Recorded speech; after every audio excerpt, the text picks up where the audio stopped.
Welcome to Escapists Anonymous, the fantasy fiction book club. I'm Sam. And I'm Dan. This week, Livira and Ivar finally meet, albeit briefly, and we start to understand how their stories are intertwined. We know a little bit more about the mysteries of the library, or should that be libraries, and meet more strange beings that dwell within them.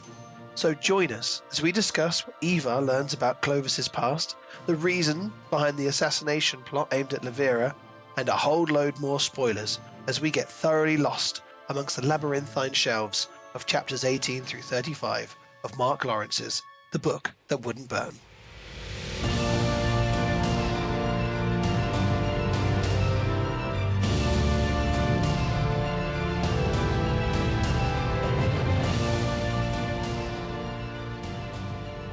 So, you're not mistaken, I am still Sam, despite sounding a little bit croaky. I'm just a little bit ill, but we'll push on regardless. I hope you're not feeling too ill, Dan. No, I am absolutely 100%. In fact, you've never felt stronger. I feel like maybe I've sapped some of your life force, and I'm feeling great. So I will be sounding a little bit off this week, but it will not affect the sheer quality of content in this episode. But we should probably start with a recap of what we've just read. So, Dan, I'll hand over to you. Of course. So, we last left our protagonists with Ivar searching for the mysterious girl in his book and Livira venturing off into the library alone.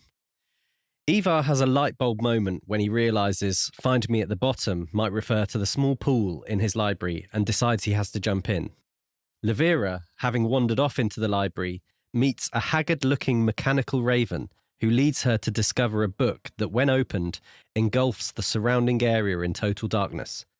The crow also leads her to a fallen assistant lying next to a portal in the library shelves. Both of their paths lead to the exchange, which seems to be a kind of in-between world with portals leading out to other worlds or times. Our two main characters meet in the exchange and quickly become acquainted.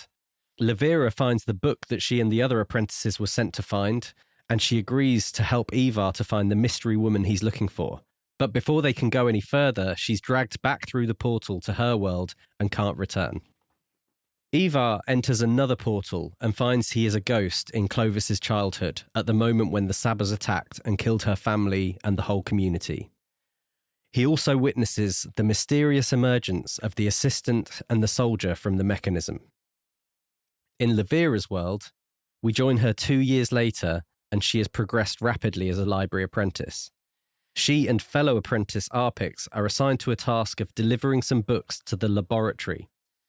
They stop him for a spot of lunch at Master Yute's house, where he tasks Livira with deducing the nature of the library's greatest curse.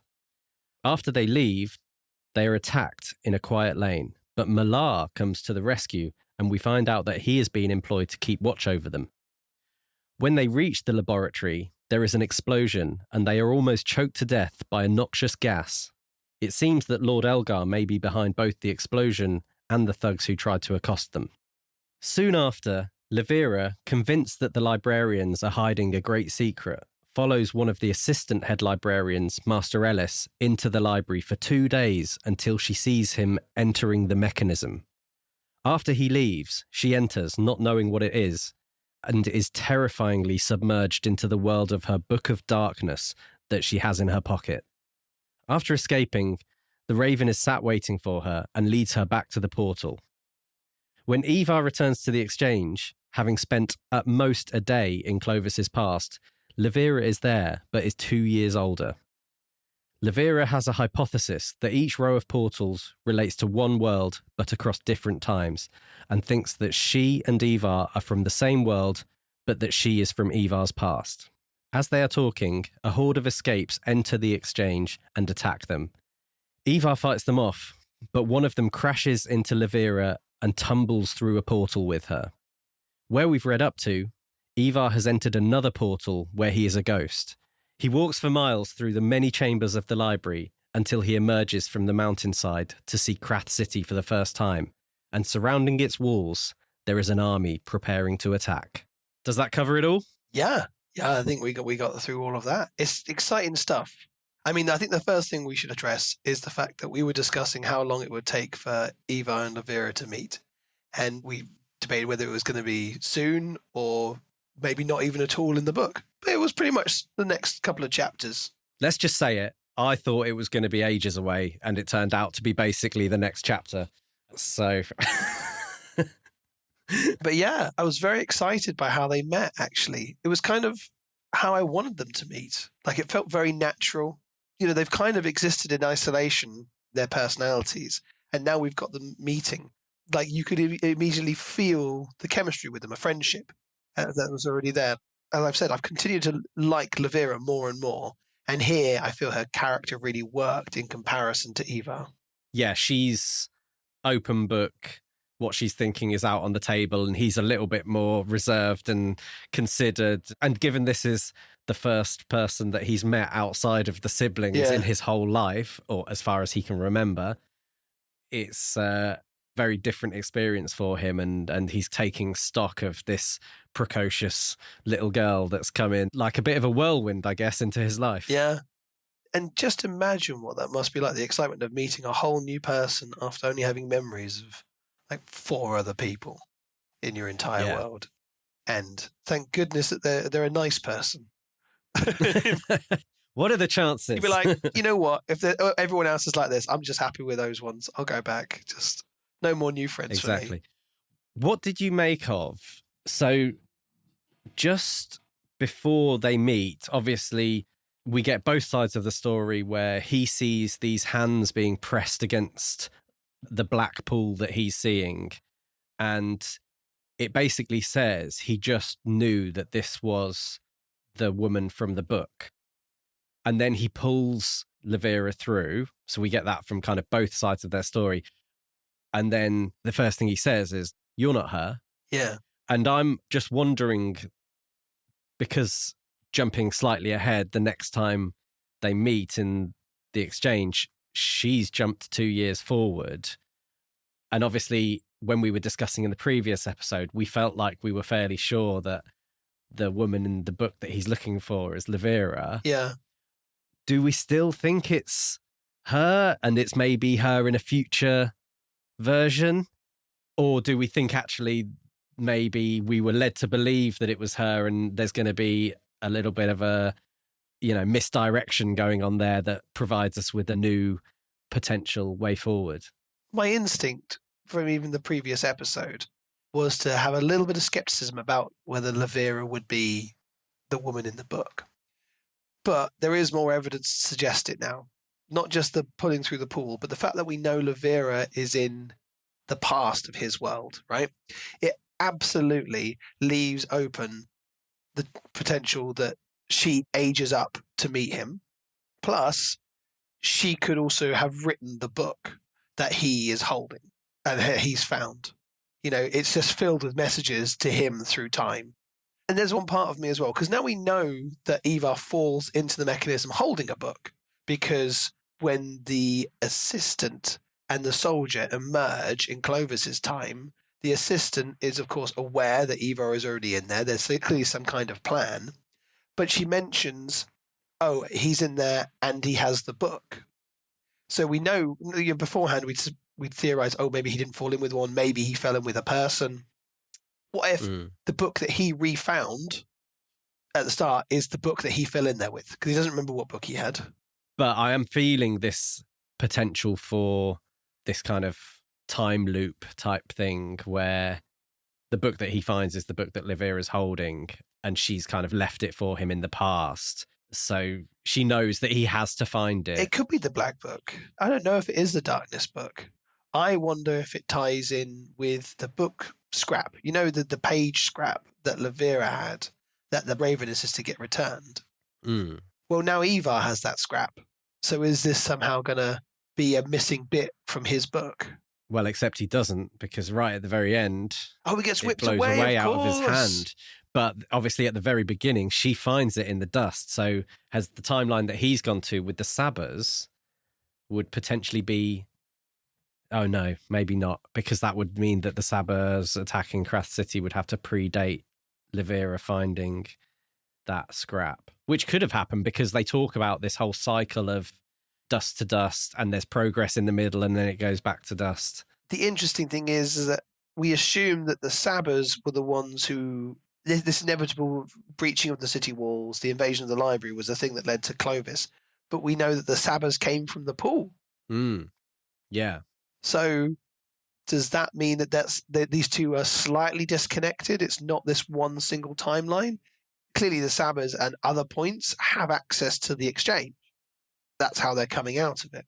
And you know how when Ivar goes over into the other world, the one that's with the noxious gas, and they're kind of, what was even the description of the creatures? I think I made a note of it here. About half his height, but wider and hunched over, and covered in shaggy yellowish hair, just mounds of hair with legs and arms, and a kind of single claw from the back of their hands like a blade. But if there's alien creatures who live in other ones, how do we know that the Sabbers aren't from a parallel universe rather than creatures native to Livira and Ivar's world? Yeah. So I've got some questions about the whole being a ghost in certain versions of history. Yeah, this took a lot to get my head wrapped. I had to read this a couple of times to get my head wrapped around it. So you go ahead. So I guess my first question, and we'll see whether the answers to this negate any follow-up questions. Yeah. But when Ivar goes back to Clovis's timeline, he's a ghost, and Livira's theory on it is you're a ghost in your past because you can't be allowed to change the course of events, butterfly effect sort of theory. Yeah. We haven't seen yet an instance where someone goes to their future, have we? We have not, no. But Livira goes into that other one where there's the gas and the strange yellow furry animals. That's on the different road. So that's a different universe, basically, we're assuming. Yeah, at the same time, because it was parallel with her time. Okay. So that's why she was existing within that one. But what I thought was weird was I'm fine with the rule of when you go into your past, you can't change the past. Fine. But we also saw a little element of how you can, not in any kind of major way, but he did the classic thing. You can always see it in a film where someone's a ghost and they reach through someone, like an 80s special effect where they get walked through and they're like, oh, as it kind of passes through them.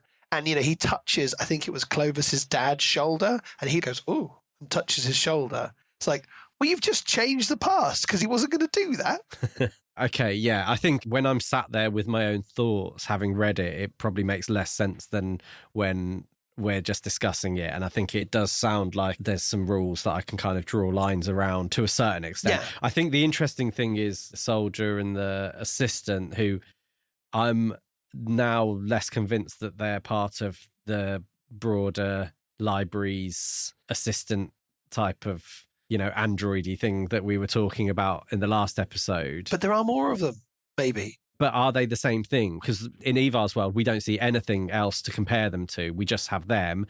And the way they emerge from the mechanism, I don't know whether you understood this the same as I did. Okay. It wasn't like they came out of the door. It was like they emerged from the walls of the mechanism, like they were a part of the mechanism and they just sort of... Bloop, bloop, bloop, bloop. Yeah. Came into existence out of the walls, which could be that all of the library assistants and helpers and guardians have come from that, I guess, because it's all ancient stuff, even in Livira's timeline.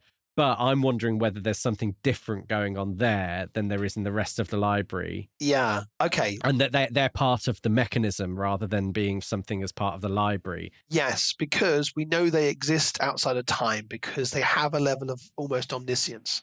Yeah. Because they are aware of who was destined seemingly to fall into the mechanism, who was still to come. They were like, oh, yep, Clovis is in there now. Ivar is here. But they also seem to know that Ivar was present in front of them. And that's another thing that changes time because, of course, were they always destined to have that conversation? Because they're talking about the fact that Ivar's in front of them. So his mere presence has changed something in the past. Yeah, and that's what I was coming on to. So these rules don't seem to apply unless they're aware that he can only be there as this ghost that can't impact anything. But like I say, he can impact it, even if it's just in small ways. So the other part of them existing beyond time, right, is the fact that I still think it's Malar. I still think the soldier is some form of Malar, because he's come back into the story again, which means he's going to be this recurring presence. And I still think that there's that personality they showed there, which they didn't previously show Eva, until that one little glimpse.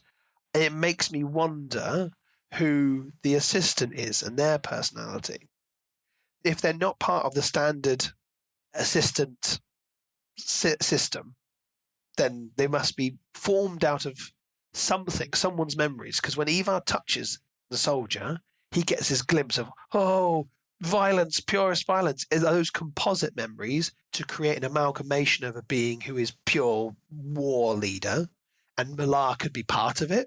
Or is it purely Malar and his bloodthirsty background that Eva is seeing? Yeah, see, I'm now less convinced by that just because of the involvement of, like you were saying, this feeling of these 5 siblings that were destined to be in there. It could still be, but I'm just not sure at this point how that fits together with Livira and what the soldier's got to do with all of that. Yeah. And it might be something that becomes obvious and ultimately connected to this idea that there's a time loop and something that has to happen. But with the time travel thing, I always have to build in a certain amount of, like, whenever I read a book or watch a film that involves time travel, I'm like, okay, there's going to be plot holes. I just accept that, because time travel doesn't work in any film or in any book. I'm going to put that out there. Time travel is never a perfect plot device. There are always things where, if you think about any example of time travel, there are problems with it, because time travel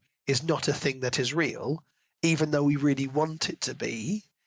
It's always going to have these flaws because everything cancels each other out. Or if someone was going to do a thing, no matter which rules, whether it's you can't change the past, you can change the past, everything was destined 12 Monkeys style, anything, there's always exceptions and there's always things that don't work. So reading this, we're having all these theories. I'm quite happy to throw any of them out if they don't quite work, because that's how time travel works in fiction. So Master Yute played a prominent role in the first part of the book that we read, and then dropped Livira off with the other apprentices, and then he disappeared. Yeah. And I think we felt like he was going to have a significant role to play. And when Livira walks past the house and they get invited in for some food, and he gives her this task of deducing the library's biggest curse. And he gives quite a speech around some of the issues around progress and the city and the world. And I just wondered what you made of all of that, and whether it felt, does it feel like he knows something more than he's telling her, and he's just kind of sending her on a little bit of a, I don't know whether it's like a, dude, why don't you just say what you think and tell me? Or whether it's like there's something going on here and I need you to go and investigate because I can't do it myself. Yeah, he's a little bit of a Dumbledore character, isn't he? Yeah. Kind of like, I've got my grand plans, but you're simply too young to know about them right now. I think it's because it allows for bigger reveals later on. We know that Lord Agar is trying to kill Livira, and that it's almost like Yute was, because he gives a little warning, like, be careful, there's some dangerous people out there. Wink, people are going to try and kill you in the next half an hour. It's just like, you could have given us a little bit more Yute, but is it that he has some idea that these things need to play out this way? It's his 4D chess style thing of like, but if the assassination fails, as I hope that it will, then that would lead to Agar being, deposed at some point, yada, yada, yada. So does he have some knowledge beyond time? Is he old Maland? That's a crazy theory I just threw out there. Oh. I think, like you say, the Dumbledore thing feels like an appropriate comparison. And it's always that you've got a young person being led on a merry dance and possibly being put in huge amounts of danger without necessarily knowing or understanding much about that.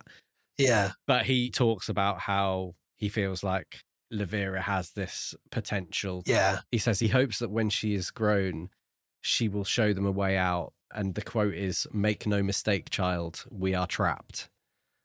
And so just that last, make no mistake, child, we are trapped, is a really interesting turn of phrase, because what does he mean by that? And then it ties in with what Livira says to Arpix about the Roxian heresy, this idea that the society is doomed to repeat itself over and over again, to have these heights and then they fall back down again, and that this is merely the second time that the library has been unearthed. This has happened over and over again. It's been added to for like millions of years of conscious history, and so she's stepping upon some idea of breaking that cycle that has existed for who knows how many eons. But it ties into the larger metaphor of what the library represents, which is, from what I can tell, the internet. It's the idea of infinite possibilities, a surfeit of information. It's almost overwhelming in the same way that, some people never touch upon fiction because people are worried about what book they'll read when they're presented with so many, so they just choose like one or two, or they can never choose any. There was that quote I loved I think it was in one of Evar's sort of thought processes, where it made me feel like us doing the podcast. It's like the knowledge that he couldn't possibly read all of the books on offer puts a peculiar pressure on choosing his next read. I was like, oh man, I feel you. Yeah. Every time we have to make a decision. Yeah. I've always thought that about things anyway. You have to get over the thought that there's probably a book out there that will literally be your favorite book ever, miles above any other. Same with his favorite album, anything, but you'll never see it. You'll never read it. You'll never hear it because there's just too many out there. But, with the library, you have these fenced off areas. You have whole rooms that are different languages that you'll never understand. You've got bits that are blocked off, forbidden access.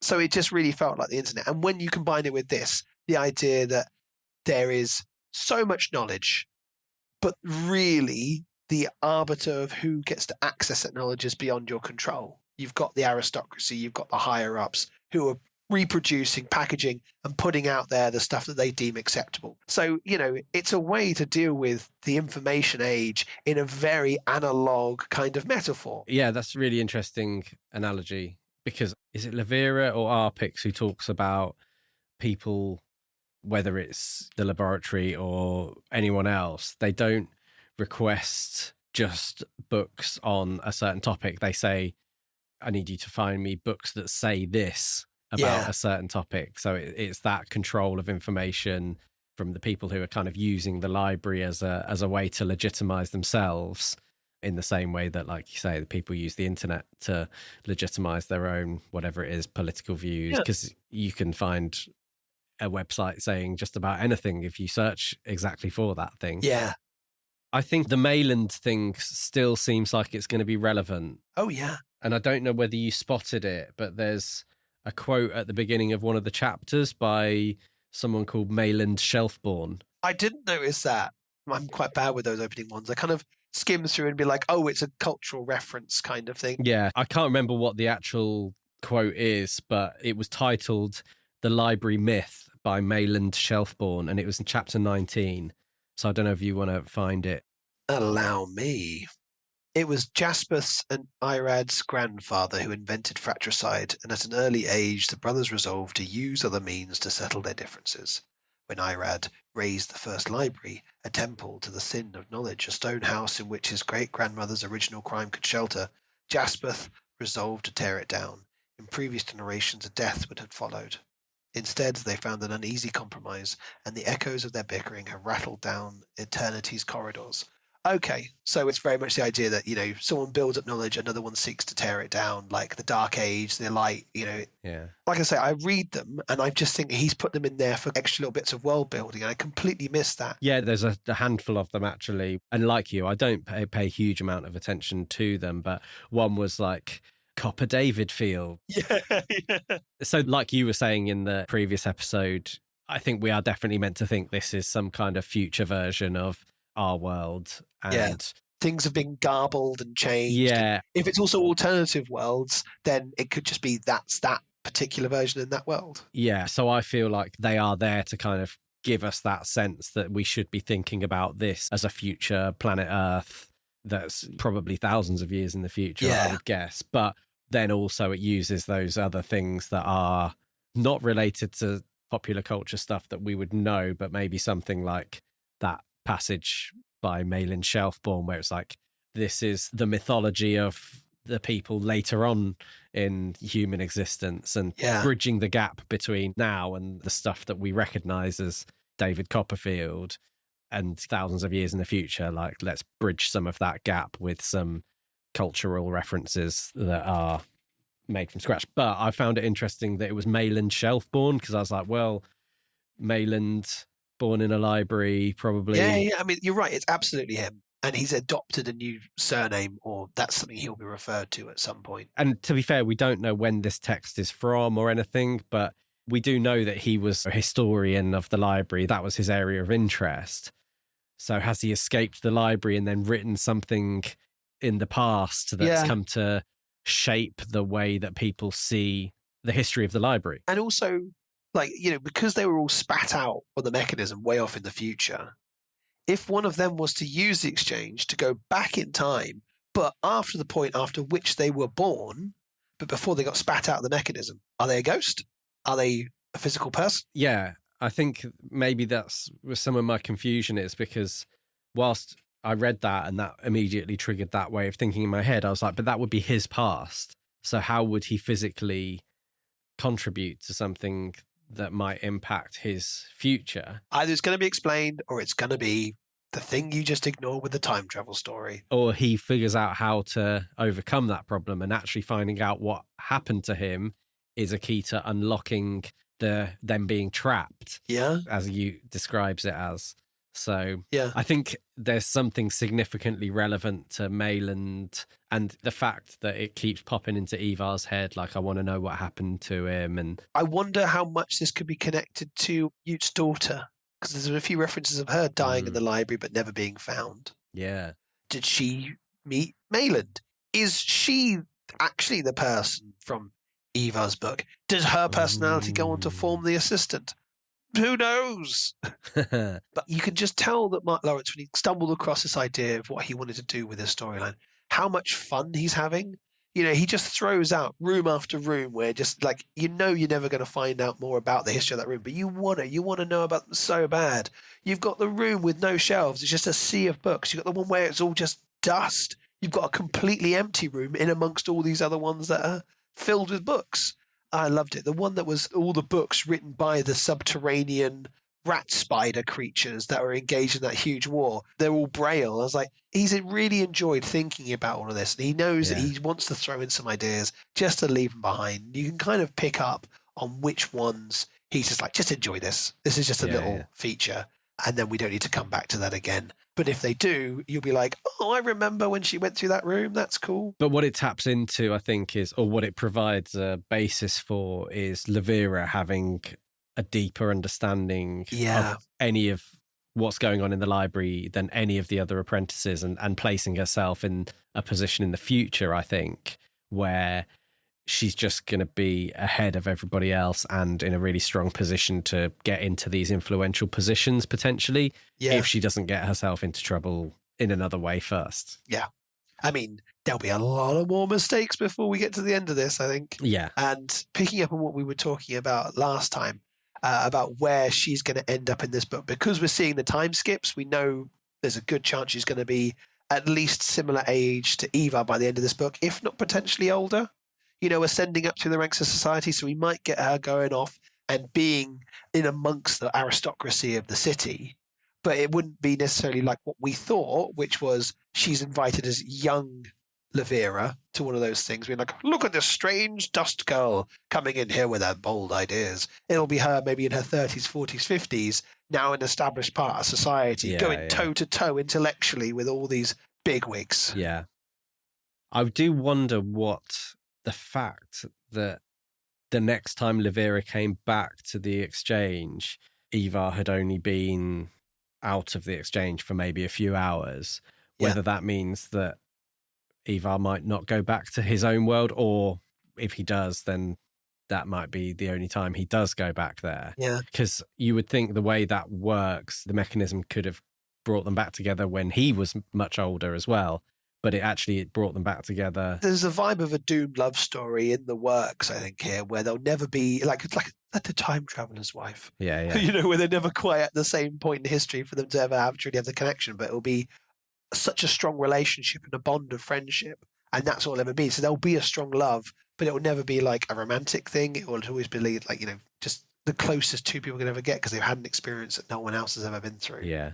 So I had one minor nitpicky gripe, and I didn't want to be super cynical, and I know that Livira is supposed to be like super precocious and bright and capable, but I'm not sure that she had the data set in order to make her hypothesis on the way the exchange works. They'd been into like 2 or 3 different portals, and then Livira's like, well, I think it works like this, and Eva's like, okay. Yeah. All right. 14-year-old girl. Sounds good. Yeah. Yeah. And I'm absolutely sure that you'll be a ghost in any timeline that's... And I was perfectly happy to go along with it because, you've got a trilogy of books that are all quite long, and I'm very aware that you maybe have to suspend disbelief to a certain degree in order to make sure that you're not sat there like 3 years later waiting for them to pull together a fully funded research project in order to justify the hypothesis, which actually probably isn't like a major... Yeah, exactly. It's just the mechanics to get it in. Yeah, it's not like, okay, so we've made a sample size of 2,000 holes. We've cross-referenced from distance in time, intention, columns and rows, and we've got this all figured out. I think it's time for us to actually commit to getting into one and beginning our journey. Oh, we're both dead because we're super old.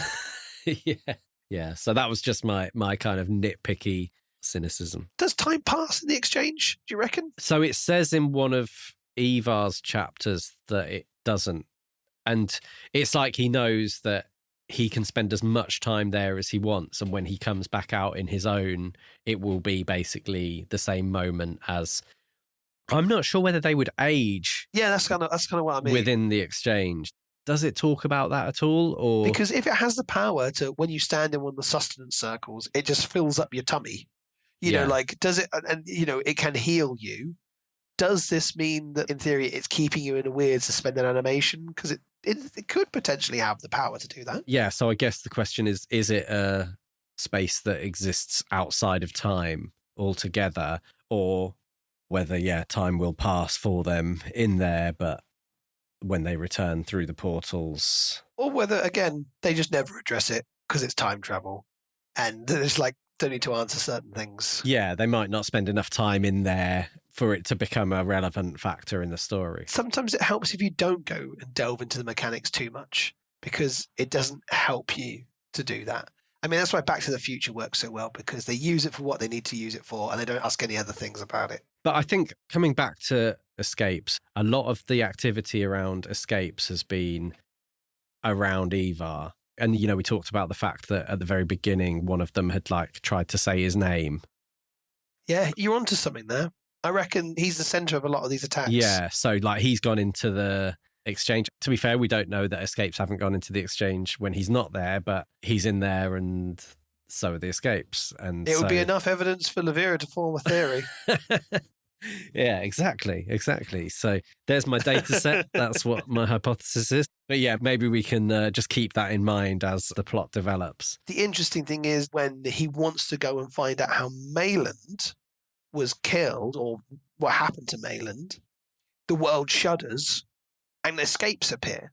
So you thought the fact that they were about to go and look for Maland and the emergence of the Escapes were linked together? Was that your instinct? Yeah, because it happens exactly afterwards. Yeah. It's almost like, how they were saying how when you jump into a pool, it took him to Clovis. It's because of some part of his mind wanted to know more about that. Yeah. And now his intention is, if he could, he would have jumped into the same pool, but thinking about Maland, because it would have taken him to just a bit in his past. And it's almost like the portal had to go and move to the exact point in time. And similar to how the mechanism needs to get fired up, the exchange is readjusting its position. As the whole library, the reality, the mechanism, everything is breaking down, more Escapes poured out. Yeah. I hadn't thought of those things. What is it? Post hoc, ergo proctor hoc, after, therefore, because of. Yeah. It's causation, correlation arguments, isn't it? But actually, yeah, you could be onto something there. I just assumed, we're just getting introduced to the fact that the Escapes are coming. And I'd been thinking about the whole timey-wimey ball of interconnected timelines and wondering actually with an escape having gone back through Livira's portal with her, is there like a thing where that's where the mechanism starts to, the origin of it starting to, does an escape find its way into the mechanism to start with? Yeah. And then that cause. Yeah. But I mean, both viable theories. And here's another one for you that's slightly different, is what if the escapes aren't a matter of it breaking? What if it's a part of the system? Like, when he says, I want to go see Maland, how do we know that the exchange didn't release these to prevent him from finding out what happened to Maland? Yeah. So there's still lots of unanswered stuff all around that. So any final questions or thoughts, things that you wanted to cover off? No, I mean, I'm just looking forward to seeing where this book goes next. I'm absolutely gripped with every single chapter. I love this idea of an infinite library that spans dimensions. I think with any kind of multiversal thing as well, it gives you such license to be creative.